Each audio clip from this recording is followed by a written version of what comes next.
Bonjour, nous allons aborder aujourd'hui l'horoscope du Bélier. En effet, la Lune sera dans ton signe le 5 et le 6 mai. N'oublie pas que c'est vraiment 2 journées qui sont à toi. Mais vous savez ce que je pense, il n'y a pas un Bélier, il y en a 3. Pourquoi?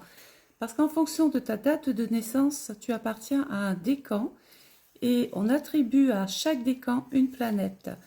Et comme ça te dissocie d'un autre bélier. Quelquefois, tu peux ne pas te retrouver face à un bélier, pourtant tu dis on est du même signe. Donc moi, sur le plan astrologique, je l'explique comme ça. Donc si tu es né du 21 mars au 20 avril, cette vidéo est pour toi, ne bouge pas.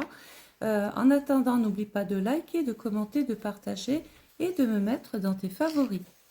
Alors, les personnes qui sont nées du 21 mars au 30 mars, ta planète c'est Mars, justement. Mars, j'entreprends, j'agis, j'ai peut-être un peu la bougeotte, je suis toujours au devant de la scène. Et Mars, pendant ce secteur-là, est dans le secteur 6. Conjoint Neptune, attention, ne surréagis pas. Il peut y avoir une ambiance au travail ou une problématique liée au travail ou au relationnel.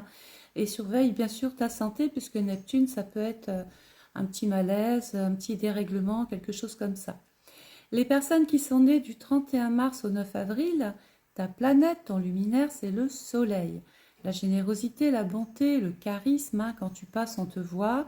C'est toujours des personnes qui aiment réussir, qui aiment être mis au devant de la scène. Et c'est pas du tout péjoratif si je dis ça.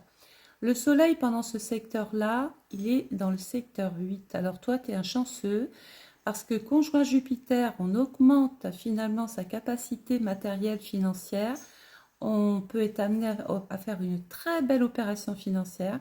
N'hésite pas à aller faire un petit grattage, un petit jeu, parce que conjoint Uranus, tu peux être vraiment surpris pendant cette période-là. Les personnes qui sont nées du 10 avril au 20 avril, ta planète c'est Vénus, alors toi c'est la douceur, hein, par rapport au premier décan qui lui fonce, va, bouge. Alors toi c'est peut-être un peu pareil, mais tu mets les formes. Voilà, il y a de la douceur, il y a de la gentillesse, il y a de l'empathie. Tu es toujours finalement dans la négociation, dans la conciliation, dans l'harmonisation. Voilà. Dans une vie antérieure, tu devais être avocat, juriste, médiateur. Alors, Vénus, pendant cette période-là, tombe dans le secteur 7. Il va y avoir des choses en relation avec le partenaire, l'associé, les clients, les gens en général et peut-être des choses à régler sur le plan légal. Voilà pour le petit tour d'horizon. Tout à l'heure, on va repasser sur la carte astrologique de ces journées 5 et 6 mai justement. Donc ton petit horoscope. Vénus est à vos côtés, bien évidemment, le 5 et le 6 mai. En solo, vous êtes tout à fait enclin à une rencontre amoureuse. Pour les amoureux, donc pour les couples, vous avez une tendance à prendre les choses très à cœur. Et les attentes que vous projetez sur votre moitié peuvent être très élevées. Vous mettez la barre haute quand même, les béliers. Hein. Côté argent, vous êtes du genre fonceur, mais ça, je ne vous l'apprends pas. Vous ne couperez pas. Attention à vos comptes quand même. Voilà. Attention dans vos actions précipitées parce que on peut perdre un chéquier, oublier une carte, faire une mauvaise action financière. Tout ça parce qu'on est précipité. Et là, je vais m'adresser surtout au premier décan. Côté santé. Alors, vous êtes dans un état d'esprit de compétition, mais j'ai envie de vous dire, c'est un petit peu ce qui fait votre vie. Et votre forme est olympique. On n'est pas étonné de voir des béliers courir, marcher, faire du sport, du vélo, de la boxe. Voilà, il faut aller dépenser. De toute façon, vous avez besoin de dépenser. Au niveau du travail, une personne dans vos collègues pourrait vous mettre dans la confidence, vous avouer des choses. Ça peut ne pas vous plaire tout le temps. Vous pourriez parvenir à améliorer l'ambiance au travail parce que justement, vous avez des informations aujourd'hui pour vous défendre. Côté famille, vous voulez faire les choses bien et ne pas dévoiler vos faiblesses. Voilà, vous avez toujours envie de passer pour la personne qui peut tout relever. C'est vrai que vous aimez prendre des responsabilités et on a du mal quelquefois euh, à trouver que vous avez ce côté sentimental, que vous êtes sensible alors que pas du tout. En fait, c'est une carapace, on le sait bien. Hein. Votre sphère familiale est aussi là pour ça et surtout pour vous le rappeler. Côté vie sociale, alors vous parlez avec franchise et authenticité, des fois peut-être un petit peu trop, quelquefois il faudrait tourner 7 fois sa langue dans sa bouche les béliers, parce que des fois vous avez des propos qui sont acerbes et qui peuvent blesser votre interlocuteur. Voilà. et vous en dégagez, vous en sortez toujours avec un aplomb qui est le vôtre. Alors, on y va. Maintenant, vous allez avoir un ascendant le 5 et le 6 mai dans la balance. Donc, attention dans votre rapport à l'autre, surtout le premier degré. Évitez de rentrer dans tout le monde. Évitez de foncer. Évitez de vouloir avoir raison. Voilà.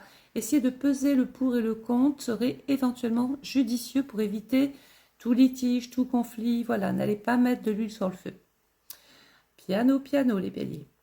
La maison 4 est en Capricorne, donc là, on a simplement peut-être envie de se concentrer sur sa sphère familiale, dans sa vie privée, on a envie de se construire, on a envie de concret, on a envie de résultats ici, dans ce cercle-là, cercle familial. On a peut-être, avec Saturne en maison 6, on est peut-être inquiété par le comportement d'une personne dans la famille, peut-être un homme, puisque Saturne, c'est les hommes. On est inquiet peut-être par rapport à son état de santé. Mais Saturne et sextile Soleil, écoutez, tout va bien pour moi. Hein. Peut-être que c'est vous qui êtes en baisse de régime et donc vous avez l'impression que tout peut ne pas aller bien alors qu'au contraire, tout va très bien les béliers. Vous allez avoir une maison 7 justement en bélier, votre signe est dans la maison 7. Donc inutile de vous dire que le 5 et le 7, vous êtes en première ligne. Vous êtes exposé tout de suite aux autres et donc si c'est bon ça va, mais si c'est moins bon vous risquez de devoir vous protéger, vous défendre. Pourquoi? Parce que cette maison 7 est opposée à la balance et il peut y avoir des béliers qui sont obligés de régler un contentieux, d'avoir des rapports avec la justice ou des personnes dites assermentées et bien sûr il n'est pas question de signer un contrat, de prendre des engagements avec une maison autant attaquée, puisqu'on a quand même Chiron qui est dans le secteur. Chiron, il est là pour réparer le rapport à l'autre. Donc, comme on est dans une phase de réparation, on va quand même pas en plus derrière attester, signer, prendre un engagement. On va attendre que le calme revienne dans votre vie. Vous allez avoir une maison 10 en cancer. Il peut y avoir des béliers qui ont envie de faire des travaux chez eux, de rénover leur maison, d'ajouter une pièce à la maison, décorer une chambre, faire un bureau, et d'autres qui vont simplement peut-être vouloir déménager. Ça peut faire partie de choses auxquelles vous pensez en ce moment. Voilà, je vous ai tout dit. J'espère que ce petit horoscope vous a plu. Je vais vous demander une nouvelle fois, bien évidemment, de me mettre un commentaire et surtout de partager parce que comme ça, vous donnez de la force à mes vidéos. Voilà, je vous souhaite à tous et à toutes de passer une excellente journée. Et si dans ton entourage, tu as un bélier, n'hésite pas, envoie-lui la vidéo. Au revoir.